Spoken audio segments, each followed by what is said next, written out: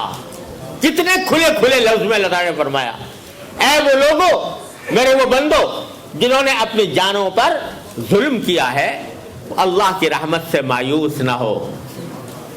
یقین رکھو کہ اللہ تعالیٰ سارے گناہوں کو معاف کر دے گا. یہ الفاظ ہیں جو قرآن نے کہے.